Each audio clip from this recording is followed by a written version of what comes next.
CBSE words में आपका स्वागत है। तो आज की इस वीडियो में हम क्लास 10 हिस्ट्री का फर्स्ट चैप्टर जिसका नाम है the rise of nationalism in Europe, इसके टर्म 1 के लिए जो मोस्ट एक्सपेक्टेड क्वेश्चन है यानी जिनकी क्वेश्चंस के आने की चांस बहुत ज़्यादा है वो डिस्कस करने वाले हैं। अब देखो, मैं हवा में बात नहीं करता कि बस जो मैं इस वीडियो में बताऊंगा यही से क्वेश्चन आ जाएगा और कहीं से बाहर नहीं जाएगा। मैं फैक्ट्स पे बात करता हूँ, क्योंकि अगर इस चैप्टर से क्वेश्चन बनाने की बात हो ना तो आराम से 200 से लेके 300 क्वेश्चन बन सकते हैं।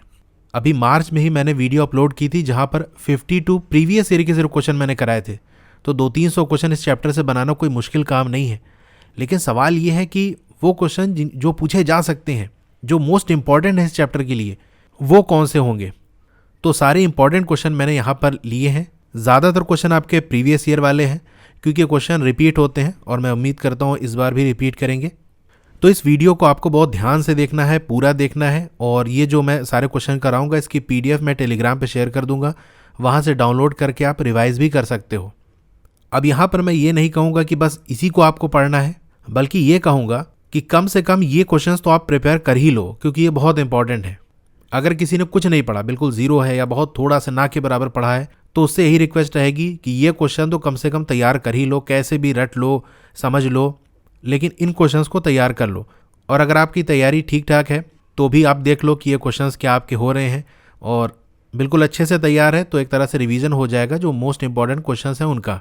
इसको तैयार करने के बाद अगर आपके पास टाइम है तो और एक्स्ट्रा आप पढ़ सकते हो। अगर आप कहोगे तो मैं एक रिवीजन वीडियो ला दूंगा जहाँ पर पूरा चैप्टर मैं शॉर्ट में एक्सप्लेन कर दूंगा।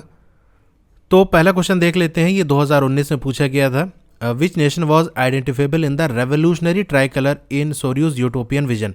तो फ्रेडरिक सोरू जो है एक आर्टिस्ट था, उसने पेंटिंग बनाई थी, यानी पूरी एक सीरीज़ बनाई थी। उस सीरीज़ का नाम था डेमोक्रेटिक एंड सोशल रिपब्लिक। ठीक है, इसको मैं लिख दूंगा पीडीएफ में, अभी यहाँ ऐसे समझ लो डायरेक्ट। तो उस सीरीज़ का नाम था डेमोक्रेटिक एंड सोशल रिपब्लिक। उसके अंदर टोटल 4 पेंटिंग्स इसने बनाई थी, जिसमें से एक पेंटिंग जो कि आपके बुक में पहले ही पेज पे शो की गई है, उसका नाम पैक्ट बिटवीन नेशन ये था।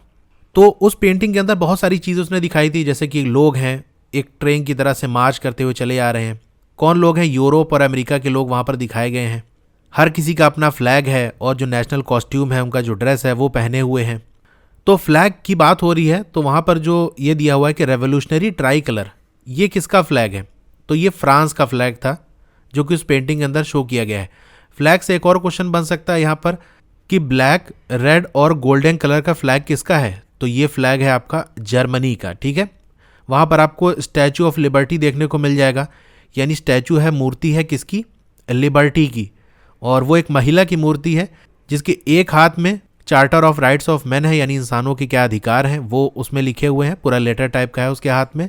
और दूसरे में टॉर्च ऑफ एनलाइटनमेंट है, यानी एक ऐसी टॉर्च है जहाँ से नॉलेज स्प्रेड हो रही है। Second question, which of the following revolutions is called as the first expression of nationalism. तो पहली झलक जो राष्ट्रवाद की, देशभक्ति की हमको देखने को मिलती है, यूरोप की हम बात कर रहे हैं, तो वो फ्रेंच रेवोल्यूशन से। देखो, फ्रांस से ही सारी चीज़ें शुरू हुई थी। पहले रेवोल्यूशन फ्रांस में आया, फिर उसके बाद यूरोप के अलग अलग हिस्से में फैला। ठीक है, तो जो नेशनलिज्म है, जो राष्ट्रवाद है, वो आपको फ्रेंच रेवोल्यूशन से पहली झलक उसकी देखने को मिलेगी। थर्ड क्वेश्चन है, देखो 2015 के अंदर ही पूछा गया है। यहाँ पर मेजर चेंज, जो बड़ा चेंज हुआ था उसके बारे में बात कर रहा है। अगर हम पॉलिटिकल और कॉन्स्टिट्यूशनल के हिसाब से देखें तो फ्रेंच रेवोल्यूशन से मतलब मेजर चेंज क्या हुआ, एक बड़ा चेंज इस रेवोल्यूशन से क्या हुआ? तो सबसे बड़ा चेंज यही हुआ था कि जो सोवरेनिटी थी, यानी जो पावर थी, वो मोनार्की यानी जो राजा महाराजा हैं वहाँ से आम नागरिक के पास पहुँच गई थी। क्योंकि हमेशा से क्या होता था, राजा होते थे, प्रजा होती थी, ऐसे ही रूल चलता था। तो फ्रेंच रेवोल्यूशन से एक बहुत बड़ी चीज़ हुई कि रूल करने का सिस्टम ही बदल गया, कि वो पावर जो पहले राजा के पास होती थी वो अब आम नागरिक के पास आ गई। ये सबसे बड़ा चेंज था। वैसे तो चेंजेस बहुत से हुए थे, लेकिन सबसे बड़ा चेंज यही हुआ था। फोर्थ क्वेश्चन देखते हैं। देखो 2015 में पूछा गया है, फ्रेंच रेवोल्यूशनरीज की हम बात करें तो उनका मेन एम क्या था, मेन मकसद क्या था? तो इनका मेन मकसद ये था, create a sense of collective identity amongst the French people, यानी जो फ्रांस के नागरिक हैं उनकी एक पहचान बन जाए, वो अलग अलग बटे ना रहें, धर्म, जाति, कलर, जेंडर इसके हिसाब से ना बटे रहें, उनके अंदर एकता पैदा हो जाए। अगर हमारे अंदर यूनिटी होगी और हमारी एक पहचान हो जाएगी तो हम किसी भी चीज़ का मुकाबला कर सकते हैं। तो इसीलिए रेवोल्यूशनरीज ने सोचा कि अगर हमें गवर्नमेंट के खिलाफ खड़े होना है, राजा के खिलाफ खड़े होना है, तो सबसे पहली चीज़ है कि हमारे अंदर यूनिटी हो, हमारी जो है एक पहचान हो, हम बटे ना हो। ठीक है, तो ये था सबसे बड़ा मेन एम। फिफ्थ क्वेश्चन देख लेते हैं। देखो 2016 के अंदर ये पूछा गया है। यहाँ पर लिबरलिज्म की मीनिंग आपसे पूछी गई है। तो लिबरलिज्म का देखो जनरल मीनिंग आपकी फ्रीडम होता है, आज़ादी, हर किसी के लिए आज़ादी हो, equality for all before law, यानी सबके लिए बराबरी हो, कानून की निगाह में सब कोई बराबर हो। ठीक है, तो दो वर्ड आप ध्यान रखना लिबरलिज्म की। अगर आप बात करें जनरल मीनिंग बात करें तो फ्रीडम आप देख लेना और इक्वालिटी देख लेना और वही ऑप्शन आपको सेलेक्ट कर देना है। अब देखो क्वेश्चन नंबर 6 की बात करते हैं। 2020 में सेम क्वेश्चन आया था, वहाँ पर वन लाइनर के हिसाब से यानी वेरी शॉर्ट आपको लिखना था आंसर, और 2020 के अंदर आपको एमसीक्यू बेस्ड में क्वेश्चन दे दिया था। तो यहाँ भी देखो वही चीज़ पूछ रहा है, which among the following best signifies the idea of liberal nationalism. ठीक है, लिबरलिज्म की बात करें, लिबरल नेशनलिज्म की बात करें तो बात एक ही है। तो कौन सा ऑप्शन होगा? देखो फ्रीडम और इक्वालिटी ढूंढना है तो सी ऑप्शन आपका सही होगा, freedom for individual and equality before law. तो इसका सी ऑप्शन सही है। क्वेश्चन नंबर 7 की बात कर लेते हैं। 2019 के अंदर ही पूछा गया है। यहाँ आपसे पूछ रहा है कि explain the aim to form Zollverein. तो ज़ुल्वरिन क्यों बनाया गया था? तो ये चीज़ भी आपको याद रखनी है कि ज़ुल्वरिन क्या है, एक कस्टम यूनियन है जो कि जर्मनी के अंदर फॉर्म हुई थी। थोड़ी सी इसकी बैकग्राउंड जान लेते हैं। नेपोलियन ने क्या किया था, जो जर्मन स्पीकिंग रीजन थे यानी वो इलाके जहाँ पर जर्मन भाषा बोली जाती थी, उसको छोटे छोटे हिस्से में बांट दिया था। ऑलमोस्ट 32 पार्टीशन उसके कर दिए थे, 32 हिस्से कर दिए थे। हर किसी की अपनी अलग करेंसी और अपना नापने तोलने का अलग उसका तरीका था। तो कोई भी सामान एक जगह से दूसरे जगह ले जाना बहुत मुश्किल हो रहा था, क्योंकि आपको कहीं भी जाना है, हर जगह से जहाँ से पास होते हुए जाओगे वहाँ आपको टैक्स देना है, करेंसी बदलवानी है, ये सब बड़ी मुसीबत का काम था। तो इस मुश्किल से आसानी के लिए कि छुटकारा हमको मिल जाए, उन्होंने एक कस्टम यूनियन बनाया। कस्टम का मतलब जब कहीं से एक जगह से सामान दूसरी जगह ले जाते हैं तो वो कस्टम का मामला होता है, यानी इंपोर्ट एक्सपोर्ट, कहीं सामान मंगा रहे हो या सामान भेज रहे हो तो वो आपका कस्टम के अंदर आता है। तो एक संगठन बनाया, यूनियन बनाया, उसका नाम इन्होंने ज़ुल्वरिन रखा। तो इसका मकसद क्या था, एम क्या था? Abolish tariff barriers. बैरियर मतलब रुकावट, यानी जो टैक्स के जरिए रुकावट बन रही थी उसको ख़त्म किया जा सके, क्योंकि हर जगह टैक्स देना पड़ता था। और जो ज़्यादा करेंसी की वजह से प्रॉब्लम थी कि हर जगह करेंसी बदलवानी पड़ रही थी आपको, करेंसी एक्सचेंज में भी गवर्नमेंट कुछ पैसा लेती है तो वो भी प्रॉब्लम थी। तो उसको इन्होंने कम कर दिया। जो पहले 30 करेंसी थी उसको 2 कर दिया था, काफ़ी कम हो गई थी करेंसी। क्वेश्चन नंबर 8 देखते हैं। 2016 में पूछा गया था, स्ट्रॉन्ग डिमांड की बात हो रही है of the emerging middle class in Europe during 19th century. तो देखो आप कॉमन सी बात बिल्कुल समझ लो कि यूरोप के अंदर पहले क्या था, या तो बहुत ही गरीब लोग होते थे, पीजेंट्स वगैरह हो गए, खुद की बहुत छोटी ज़मीन है या किराए पे ज़मीन लेके खेती कर रहे हैं तो बहुत ही पुअर लोग थे, या तो बड़ी बड़ी ज़मीन के मालिक होते थे, एरिस्टोक्रेट होते थे, नोबल्स होते थे। ये लोग होते थे इनके पास बहुत ज़्यादा ज़मीन थी, बहुत ज़्यादा पैसे थे, ये कुछ काम वगैरह नहीं करते थे, बस मौज करते थे। छोटे किसानों को देते थे कि तुम जाओ ज़मीन पे काम करो, खेती करके सामान हमको दो। लेकिन जब इंडस्ट्री लगना शुरू हुई, इंडस्ट्रीज लगी, फैक्ट्री लगी, तो मार्केट डेवलप हुई, नए नए सामान बनने लगे, नए नए सामान मार्केट में आने लगे। तो यहाँ से एक मिडिल क्लास सामने आता है। मिडिल क्लास में कौन लोग आते थे? जो आपके इंडस्ट्रियलिस्ट थे, जो इंडस्ट्री लगाने वाले थे, ठीक है, इंडस्ट्री के मालिक हो गए, बिजनेस करने वाले जो थे, ये सब मिडिल क्लास के अंदर आते थे। अब सोचो इनकी डिमांड क्या हो सकती है। इनका सारा मामला किससे जुड़ा हुआ है? मार्केट से। इंडस्ट्री से सामान तभी बनेगा जब मार्केट में अच्छे से बिक पाएगा, मार्केट सही से चलेगी, इंडस्ट्री सामान चलता रहेगा और उस मार्केट से जुड़े हुए जितने भी बिजनेस हैं वो चलेंगे। तो ये चाह रहे थे कि फ्रीडम ऑफ मार्केट होनी चाहिए, यानी मार्केट हमारी आज़ाद हो, बहुत ज़्यादा टैक्स वगैरह ना लगे और बहुत ज़्यादा रुकावटें ना हो। तो freedom of market and abolition of state imposed restriction on the movement of goods and capital, यानी सामान और चीज़ों को ले जाना जो मुश्किल कर दिया था गवर्नमेंट ने, बहुत ज़्यादा करेंसीज जो लगा दी थी, अलग अलग करेंसी थी, टैक्स बहुत ज़्यादा था, तो इसको ख़त्म कर दिया जाए, इसलिए ये लोग, इनकी यही डिमांड थी। क्वेश्चन नंबर 9 की बात कर लेते हैं। देखो 2016 के अंदर ये पूछा गया था, main M of the treaty of Vienna की बात हो रही थी। ट्रीटी ऑफ वियना के अंदर क्या हुआ था? वैसे बहुत सारी चीज़ें हुई थी, लेकिन मोस्ट इंपॉर्टेंट ये है कि undoing most of the changes that had come about in Europe.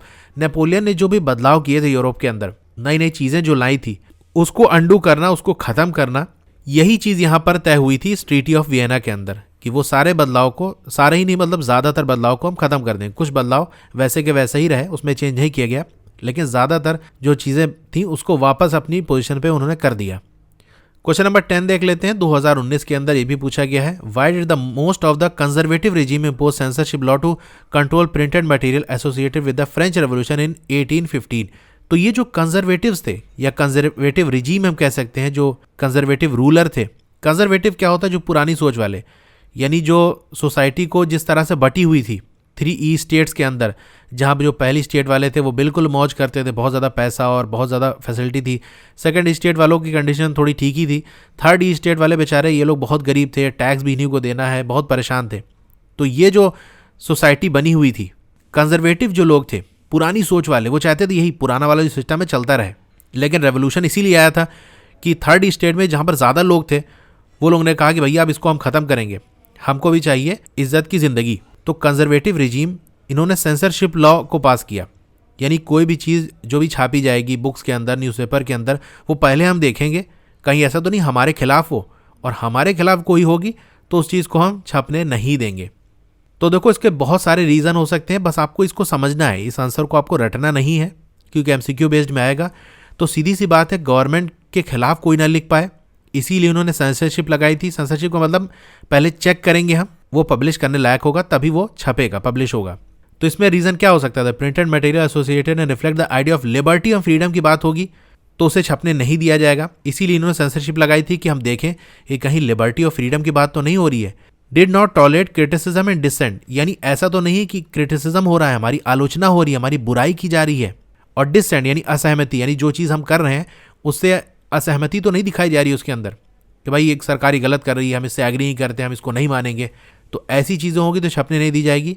Sought to कव the activities and question autocracy, यानी ऐसी चीज़ें न छपने पाए जो ऑटोक्रेसी यानी जो रूल हमारा चल रहा है उस पर सवाल उठाए कि इनको रूल नहीं करना चाहिए, सिस्टम खत्म होना चाहिए। क्वेश्चन नंबर 11 की बात कर लेते हैं। 2015 के अंदर ही पूछा गया था। तो सबसे बड़ा इशू जो उठाया गया था लिबरल नेशनलिस्ट के द्वारा, वो क्या था? Freedom of press. क्योंकि भैया ये लोग अपनी जो आज़ादी की मूवमेंट चला रहे थे वो कल्चर के ज़रिए करा रहे थे, स्टोरीज प्रिंट कर रहे थे, न्यूज़पेपर के अंदर गवर्नमेंट के खिलाफ लिख रहे थे। तो ये सारी चीज़ें छपने ना पाएँ, अभी हम पिछले क्वेश्चन में देखा था, तो गवर्नमेंट ने सेंसरशिप लॉ लगा दिया था कि हम पहले देखेंगे, अगर वो सही होगा तभी छपने दिया जाएगा। तो फिर इसके खिलाफ इन्होंने इशू उठाया कि भाई हमको फ्रीडम ऑफ प्रेस होनी चाहिए, यानी कुछ भी हम छाप सकते हैं, हमको आज़ादी होनी चाहिए, गवर्नमेंट हमको रोके ना। क्वेश्चन नंबर 12 की बात कर लेते हैं। 2016 के अंदर ही पूछा गया था। मेन एम की बात हो रही है रेवोल्यूशनरीज ऑफ यूरोप। अभी देखो, हमने पहले ही क्वेश्चन या दूसरा तीसरा कुछ क्वेश्चन था ना, जहां हमने देखा था कि जो फ्रेंच रेवोल्यूशनरीज थे उनका मेन एम क्या था, तो वहां सर था सेंस ऑफ कलेक्टिव आइडेंटिटी। यहाँ यूरोप की बात हो रही है, यानी पूरे यूरोप की अगर बात करें तो जो रेवोल्यूशन लाने वाले लोग थे उनका मेन मकसद क्या था?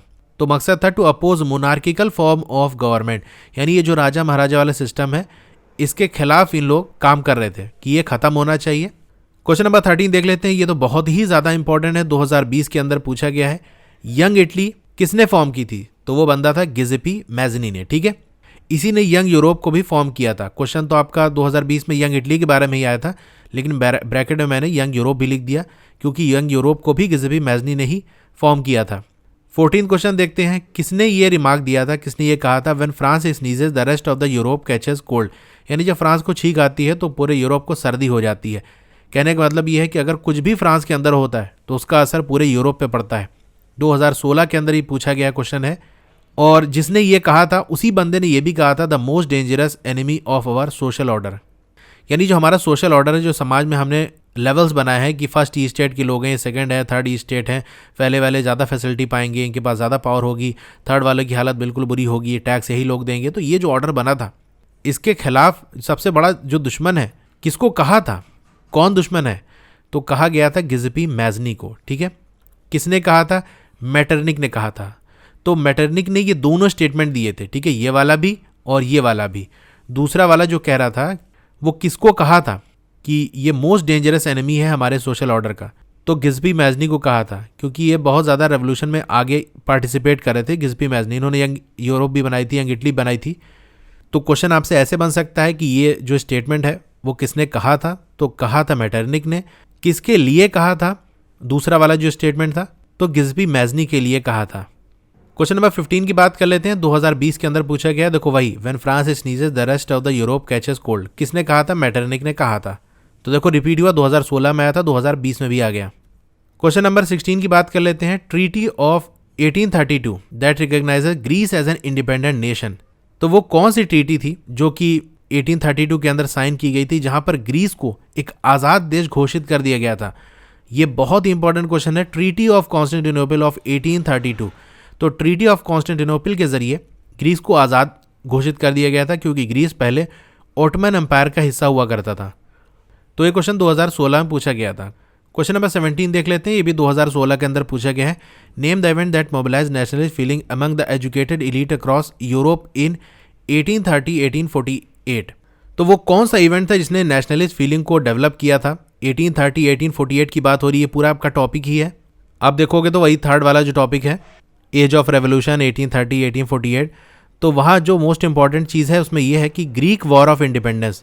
तो ग्रीक वॉर ऑफ इंडिपेंडेंस यानी ग्रीस जो आज़ादी लिया था अपनी, वो एक ऐसी चीज़ थी कि पूरे यूरोप के अंदर राष्ट्रवाद की भावना को और बढ़ा दिया था इसने, कि अगर ग्रीस आज़ादी ले सकता है तो हम क्यों नहीं आज़ादी ले सकते, और देश यही सोच रहे थे। क्वेश्चन नंबर 18 देख लेते हैं, 2019 के अंदर ये पूछा गया है, why was Otto von Bismarck.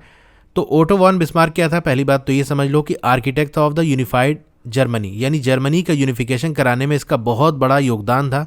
तो यही पूछ रहा है कि क्यों हम उसे आर्किटेक्ट कहते हैं यूनिफाइड जर्मनी का?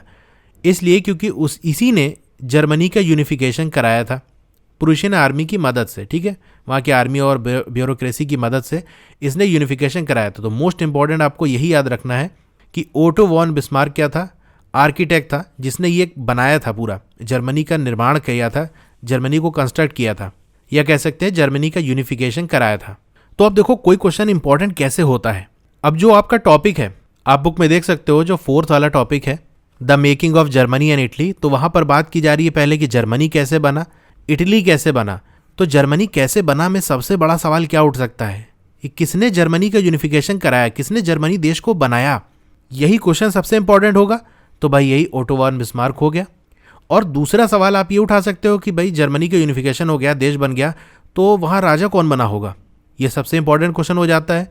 तो देखो क्वेश्चन ऐसे ही सेट होता है, वरना क्वेश्चन पेपर बनाने के लिए अगर कोई बैठे तो क्वेश्चन कहीं से भी दे सकता है, लेकिन इंपॉर्टेंट क्वेश्चन ऐसे ही सेलेक्ट किए जाते हैं कि उस टॉपिक में सबसे इंपॉर्टेंट क्या है, क्या चीज़ हम इससे पूछ सकते हैं। यानी जर्मन यूनिफिकेशन में आपने यही नहीं पढ़ा कि किसने कराया था, तो आपने फिर उस टॉपिक में पढ़ा ही क्या है। क्वेश्चन नंबर 19 देखो, इसमें देख लेते हैं, 2016 के अंदर ही पूछा गया था। Who was proclaimed German emperor in the ceremony held at Versailles in January 1871। तो यहाँ बस इतना ही आपको याद रखना है कि जर्मन एम्परर कौन बना था। जर्मनी जो अलग अलग हिस्सों में बटा था, उसको यूनिफिकेशन करके आपने एक देश बना दिया। किसने बनाया था? यही ओटो वॉन बिस्मार्क। फिर आप पूछोगे कौन एम्परर बना, कौन वहाँ रूलर बना? तो वो बना था कैसर विलियम फर्स्ट ऑफ प्रशिया, ठीक है। तो ये पूरा नाम इंपॉर्टेंट है, क्योंकि अगला क्वेश्चन अगर आप देखोगे, ये 20th वाला क्वेश्चन 2020 के अंदर पूछा गया था। यहाँ भी देखो, who among the following was proclaimed as first German emperor, यानी जर्मनी का यूनिफिकेशन हुआ तो पहला जो एम्परर बना था जर्मनी का, वो कौन था? अब ऑप्शन देखो यहाँ पर, विलियम फर्स्ट, विलियम सेकेंड। तो यहाँ कंफ्यूजन हो सकता है, आपने बस विलियम दिमाग में लेकर गए कि विलियम नाम है उसका। अब यहाँ फर्स्ट और सेकेंड में आपको कंफ्यूज कर दिया, फिर आपको यहाँ फ्रेडरिक विलियम फर्स्ट कह दिया। तो पूरा नाम इंपॉर्टेंट है, कैसर विलियम फर्स्ट, ठीक है। ऐसे याद रख सकते हो यार, केन विलियमसन, ठीक है। वैसे तो वो न्यूजीलैंड क्रिकेट टीम का है, लेकिन आप याद रख लेना कि जर्मन एम्परर यही बना था, ठीक है, केन विलियमसन ही बना था। जी से आप जेंटलमैन याद रख सकते हो, ठीक है, केन विलियमसन एक जेंटलमैन है। तो जर्मन एम्परर कौन बना था? केन विलियमसन, यानी कैसर विलियम, ठीक है। तो इसका ऑप्शन कौन सा होगा? ये फर्स्ट होगा, विलियम फर्स्ट, ठीक है। पूरा नाम लिखा होता कैसर विलियम फर्स्ट, तो वो लिख देते हैं। क्वेश्चन नंबर 21 देख लेते हैं, 2016 के अंदर ही पूछा गया था। Who was proclaimed the king of United Italy. तो यूनाइटेड इटली में किंग कौन बना था? तो देखो मोस्ट इंपॉर्टेंट क्वेश्चन हुआ कि नहीं। इटली का यूनिफिकेशन हम पढ़ रहे हैं, इटली जो कई हिस्सों में बटा था, उसको जोड़कर एक देश बना दिया गया। तो वहाँ पर सवाल उठता है कि राजा कौन बना होगा? तो यही सबसे इंपॉर्टेंट क्वेश्चन है। तो वो बना था विक्टर इमैनुअल सेकेंड, ठीक है। तो यहाँ थोड़ा सा ध्यान देना, वहाँ पर कैसर विलियम फर्स्ट था, यहाँ पर विक्टर इमैनुअल सेकेंड है, ठीक है, VE सेकेंड, ठीक है। इस तरह याद रखना, इटली की बात हम करें तो। क्वेश्चन नंबर 22 देख लेते हैं, 2020 के अंदर ही पूछा गया था। Choose the correctly match pair from the following. तो मैच करना था, तो यहाँ पर मैंने सारे ही करेक्ट लिख दिए। डी वाला कहाँ गया? डी वाला शायद गायब हो गया, चलो छोड़ो, यही 3 देख लो। यहाँ पर सारे ही आपके करेक्ट हैं, ठीक है। ओटो वॉन बिस्मार्क कहाँ से बिलोंग करता है? जर्मनी से बिलोंग करता है, ठीक है। नेपोलियन कहाँ का भैया? फ्रांस से रिलेटेड इसकी कहानी है। गिज़ेपी गैरिबल्दी की बात करें तो इटली से बिलोंग करता है। इटली के यूनिफिकेशन में इसका बहुत बड़ा योगदान था। वैसे अगर जो मेन था वो सार्डिनिया जो पाइडमेंट था, जहाँ पर मतलब इटली कई हिस्सों में बटा हुआ था, तो वहाँ पर अलग अलग रूल कर रहे थे लोग। लेकिन सार्डिनिया और पाइडमेंट ये 2 इलाके ऐसे थे जहाँ पर लोकल इटली का ही राजकुमार रूल कर रहा था, ठीक है। तो वहाँ का जो सीएम था जिसका नाम कैवर था, तो इसने ही मूवमेंट चलाई थी इस यूनिफिकेशन के लिए, जिसमें गिउसेप्पे गैरिबाल्दी ने भी बहुत ज़्यादा हेल्प की थी। क्वेश्चन नंबर 23 देख लेते हैं, 2020 के अंदर ही पूछा गया था। उस एक्ट के बारे में पूछ रहा है जिसकी वजह से जो फॉर्मेशन हुआ था United kingdom of great Britain, तो कैसे बना था, कौन सा एक्ट पास हुआ था? The act of union 1707। ये मोस्ट इंपॉर्टेंट है, ये याद रखना। एक्ट ऑफ यूनियन 1707, इसी की वजह से United kingdom of great Britain का फॉर्मेशन हुआ था। 24 क्वेश्चन देख लेते हैं, 2020 के अंदर ये भी पूछा गया था। Most serious source of nationalist tension in south eastern Europe after 1871। तो 1871 के बाद जो सबसे ज़्यादा एक ऐसा इलाका जहाँ पर सबसे ज़्यादा नेशनलिस्ट मामले को लेकर टेंशन था, वो आपका बाल्कन्स रीजन था। ठीक है, तो इतना आप ध्यान देना कि नेशनलिस्ट टेंशन की बात हो रही है, तो टेंशन सबसे ज़्यादा कहाँ थी? ये बाल्कन्स के अंदर ज़्यादा टेंशन थी। अब कुछ और इंपॉर्टेंट पॉइंट है, थोड़ा सा इसको ध्यान दे लेना कि एक जर्मन फिलोसोफर थे जिनका नाम था जॉन गॉटफ्राइड। इन्होंने कहा था कि true German culture was to be discovered among the common people das Volk, यानी अगर सही में आपको जर्मन कल्चर देखना है तो वो आपको आम आदमी के बीच में ही मिलेगा। ठीक है, वैसे किताब पढ़कर आप इतना नहीं जान सकते, जब आम लोगों के बीच में जाओगे तब आपको जर्मन कल्चर आपको पता चलेगा। ठीक है, तो ये किसने कहा था? जॉन गॉटफ्राइड ने कहा था। Karol Kurpinski celebrated the nationalist struggle through his operas and music. ठीक है, तो ये जो बंदा था, यार नाम इसका अजीब है, इतना याद रख लो, शॉर्ट में याद रख लो, के। ठीक है, वैसे के एक सिंगर का भी नाम है, हो सकता है आपने नाम सुना होगा।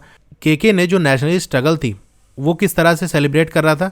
अपने ओपराज के जरिए और म्यूजिक के जरिए। तो के क्या है? सिंगर है वैसे, तो म्यूजिक आप वैसे याद रख लेना। ठीक है, अब देखो लिबरलिज्म से एक और चीज़ पूछ सकता है कि पॉलिटिकल मीनिंग क्या है, यानी राजनीति के हिसाब से देखें तो लिबरलिज्म का मतलब क्या है? वैसे लिबरलिज्म का मतलब तो फ्रीडम होता है।